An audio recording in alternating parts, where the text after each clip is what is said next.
Hello बच्चों, let's read this question. So this question says which of the following statements are correct. कौन से statement क्या है correct है ये बताना है आपको।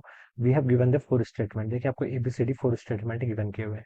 तो चलिए बच्चों इस क्वेश्चन को स्टार्ट करते हैं। So we can write down the key concept of this question. इस क्वेश्चन का देखिए बच्चों आप यहाँ पर से की कॉन्सेप्ट क्या लिख सकते हैं। सेंटर ऑफ मास के बारे में हमसे देखिए सेंटर ऑफ मास लिख लेते हैं। चलिए क्या लिख लेते हैं, centre of mass. Centre of mass this will be the key concept of this question. ये क्या जाएगा, इस क्वेश्चन का आपका आंसर की कॉन्सेप्ट हो जाएगा। ठीक है।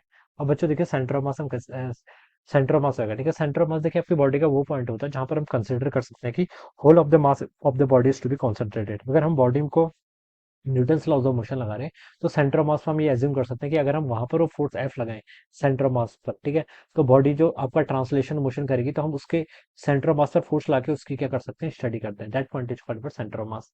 अब देखिए स्टेटमेंट वन में क्या बोल रखा है, centre of mass of a body always coincide with the centre of gravity of a body. Alright, तो देखिए बच्चों ये जो ए वाला स्टेटमेंट है ये तो आपका इनकरेक्ट है। ठीक है, this is not always true. ठीक है, centre of mass and centre of gravity, ठीक है, centre of mass and centre of gravity तभी कोइंसाइड करेंगे देखिए जब आपकी डेंसिटी कांस्टेंट होती है, otherwise they will not coincide. ठीक है, ये कोइंसाइड कर भी सकते हैं और नहीं भी कर सकते हैं। ठीक है, बट ऑलवेज कोइंसाइड लिखा है तो इसलिए स्टेटमेंट क्या हो जाएगा आपका, तो centre of mass and centre of gravity not always coincide. क्या लिख सकते हैं आपका, नॉट ऑलवेज कोइंसाइड। ये ऑलवेज कोइंसाइड करेंगे ये आपके लिए बिल्कुल भी जरूरी नहीं है। ठीक है, दिस मे कोइंसाइड और मे नॉट कोइंसाइड। ठीक है, कोइंसाइड किस सिचुएशन में करते हैं, जब आपकी डेंसिटी कांस्टेंट होती है। ठीक है, तो ये तो आपका इनकरेक्ट हो गया। बी पर देखिए क्या लिखा है, centre of A mass of a body is the point eight which total gravitational torque acting on the body zero. ठीक है, यहाँ पर टोटल ग्रेविटेशनल टॉर्क क्या है, जीरो के इक्वल है। तो ये तो बिल्कुल करेक्ट है, this B statement is correct. ठीक है, कोई बॉडी है मान लें कोई भी आपकी रैंडम शेप की, ठीक है, इसका सेंटर ऑफ मास से मान लीजिए आपका सेंटर ऑफ मास से देखिए हम क्या लगाएंगे, इसमें एमजी फोर्स लगाएंगे। ठीक है, अब देखिए एमजी के कारण जो टॉर्क आएगा,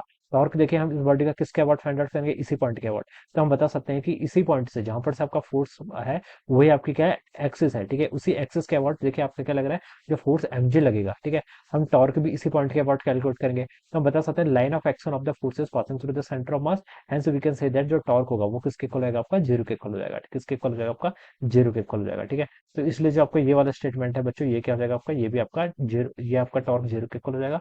तो centre of mass of body at the point of the total gravitation, ये बिल्कुल करेक्ट स्टेटमेंट है फिर। ठीक है, अब सी पर देखिए क्या लिखा है, एक couple on a body produce both translational and rotational motion. ठीक है, ये जरूरी नहीं है। ठीक है, एक couple on a body produces both लिखा है ना।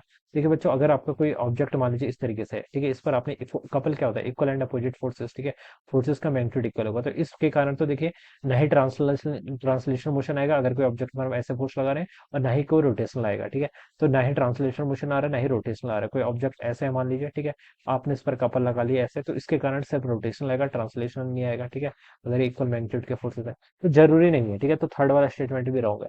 फोर्थ पर लिखा है mechanical advantage greater than one means a smaller effort can use to lift a large block. ठीक है, बच्चों देखिए मैकेनिकल एडवांटेज होता क्या है, मैकेनिकल एडवांटेज को हम डिफाइन करते थे आपका लोड डिवाइडेड बाय एफर्ट। क्या होता था आपका, लोड डिवाइडेड बाय एफर्ट। इसका मतलब क्या देखिए, mechanical advantage greater than one. ठीक है, ग्रेटर देन वन का क्या मतलब होगा, देखिए अगर आपका इस एफर्ट स्मॉल है, इफ अगर इस एफर्ट स्मॉल है, ठीक है, उस केस में हम हैवी लोड को उठा सकते हैं। ठीक है, एफर्ट स्मॉल है, ठीक है, तो आपका मैकेनिकल एडवांटेज क्या होगा, ग्रेटर देन होगा। तो ये आपका ग्रेटर देन क्या हो जाएगा, वन के इक्वल हो जाएगा।